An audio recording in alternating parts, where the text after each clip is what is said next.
मैं बुद्ध की मजबूरी सोच के परेशान होता हूँ कई बार, और फिर मैं सोचता हूँ कि काश यशोधरा जैसा व्यक्तित्व सबका होता। बुद्ध की रियल कहानी क्या है शायद किसी को नहीं पता। मैं जिस कहानी की बात कर रहा हूँ, मैथिली शरण गुप्त नाम के एक बड़े प्रसिद्ध कवि ने यशोधरा नाम की पुस्तक में वो कहानी लिखी है, भूमिका में जिक्र किया। बुद्ध बचपन से ही थोड़े से वैरागी किस्म के व्यक्ति थे। उनकी कुंडली देख के एक ज्योतिषी ने बताया भी था। माता पिता बहुत परेशान थे, शुद्धोदन उनके पिता का नाम था। माता पिता ने बहुत कोशिश की कि इस बच्चे का मन विरक्त न हो। अच्छा महल बनवाया, सारी सुविधाएं दी। जैसे ही बुद्ध थोड़े से किशोरावस्था में आए, उस समय की दुनिया की सबसे खूबसूरत महिला से, लड़की से, यशोधरा से उसकी शादी करवा दी। यशोधरा के पिता ने काफ़ी एग्ज़ाम लिए बुद्ध जी के, वो सारे एग्ज़ाम में पास हुए तब जाकर शादी हुई, ऐसे नहीं हुई। शादी हुई तो बुद्ध भी ठीक था, रमे रहे उस जीवन में। बेटा हुआ उनका राहुल। अब बुद्ध की विरक्ति का भाव बढ़ता जा रहा था। 29 साल की उम्र के आसपास ऐसा हुआ कि उन्होंने एक मृत व्यक्ति को देख लिया, एक बूढ़े को देखा, एक भिखारी को देखा, एक बीमार को देखा। विरक्त हो गए और उनका मन हुआ घर छोड़ दूं, ज्ञान की खोज में चला जाऊं। अब ज्ञान की खोज में जाएं, उनको पता है कि भाई मेरी पत्नी भी है, मेरा बेटा भी है, राज्य भी है, कैसे छोड़ दूं? छोड़ना जरूरी है। अंदर की आवाज है कि छोड़ो, तुम इस चीज के लिए नहीं बने हो, तुम्हारा स्वधर्म कुछ और है। बाहर की जिम्मेदारी है कि छोड़ नहीं सकते। मैं अनुमान करता हूं कि बुद्ध ने शायद अपने पिताजी से कहा हो कभी कि पिताजी मैं बहुत परेशान हूं, छोड़ना चाहता हूं। तो पिता ने समझा बुझा के मना किया होगा कि बेटा शोभा नहीं देता, ऐसा मत करो। हो सकता है पत्नी से भी बात की हो, पत्नी ने भी कहा हो कि ये क्या बात हुई, हम सबका जीवन तुम पे टिका है, बच्चा अभी बिस्तर से भी नहीं उतरा है, अभी तो चलना भी नहीं शुरू किया है, तुम ऐसी बात कर रहे हो। इसका जिक्र नहीं मिलता इतिहास में कि ये बात हुई कि नहीं हुई। और एक दिन बुद्ध ने तय किया और वो आधी रात को पत्नी और बेटे को सोता हुआ छोड़ के चले गए। इसको बौद्ध परंपरा में महाभिनिष्क्रमण कहते हैं, बुद्ध का अपने घर से निकल जाना। अब बुद्ध चले गए, लेकिन मैथिली शरण गुप्त यशोधरा के पर्सपेक्टिव से बुद्ध को देख रहे हैं। यशोधरा बहुत परेशान है, भाई पति चला गया है, बच्चे का पिता चला गया, मजाक थोड़ना है। राजा परेशान है कि उनका उत्तराधिकारी चला गया है। यशोधरा इतनी परेशान है, बहुत लंबे समय तक छंद आते रहते हैं कि वो कितनी बेचैन है, कितनी परेशान है। लेकिन यशोधरा की सबसे बड़ी परेशानी इस बात से नहीं कि बुद्ध चले गए, इस बात से है कि बिना बताए चले गए, भरोसा नहीं किया। और वो अपनी सहेली से कहती है, सिद्धि हेतु स्वामी गए, यह गौरव की बात। मुझे गर्व है कि मेरा पति इतने महान काम के लिए गया है। सिद्धि हेतु स्वामी गए, यह गौरव की बात, पर चोरी चोरी गए, यही बड़ा व्याघात। सखी सखी वो मुझसे कहकर जाते, कह तो क्या वो मुझको अपनी पथ बाधा ही पाते, क्या मैं रास्ता रोकती उनका? उसके मन में ये मलाल है कि बिना बताए चले गए।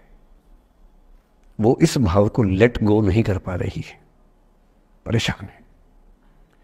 फिर बुद्ध को ज्ञान मिला 6 साल की तपस्या के बाद, बोधगया में बोधि वृक्ष के नीचे ज्ञान मिला। बात फैल गई। जो 5 शिष्य बुद्ध को छोड़ के भाग गए थे उनके बुरे वक्त में, उन्हीं 5 को बुद्ध ने सबसे पहले ज्ञान दिया सारनाथ में, जिसको धर्मचक्र प्रवर्तन कहते हैं। बुद्ध की ख्याति बढ़ने लगी।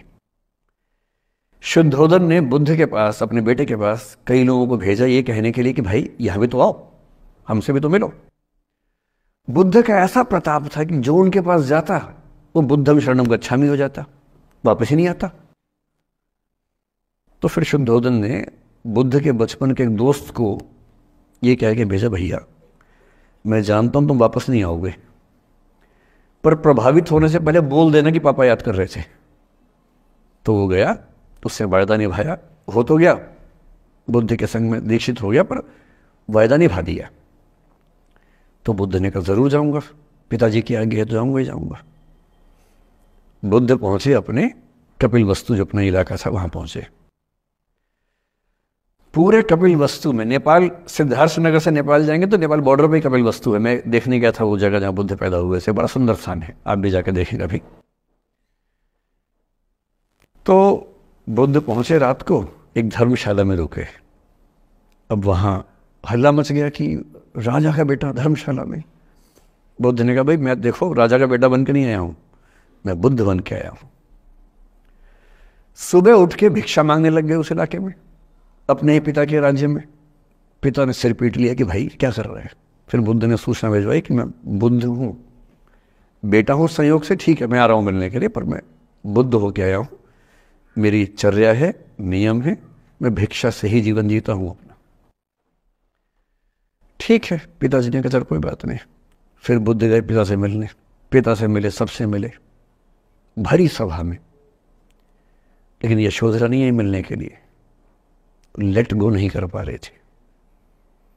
उसके मन में दर्द था, छुप के क्यों गया, बता के जाता।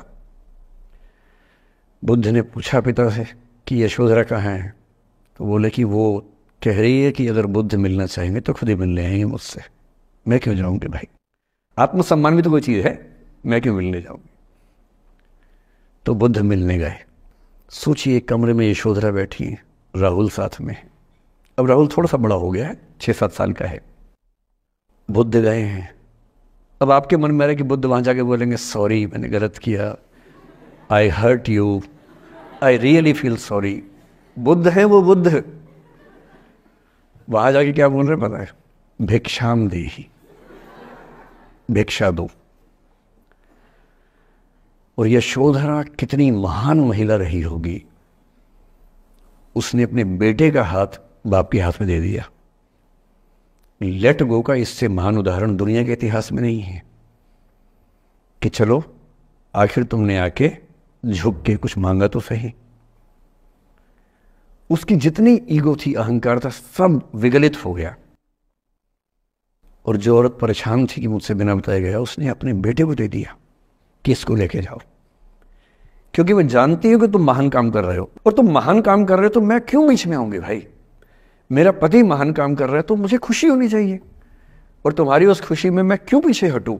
बस मुझे भरोसे में लेके जाते तो और खुश होती।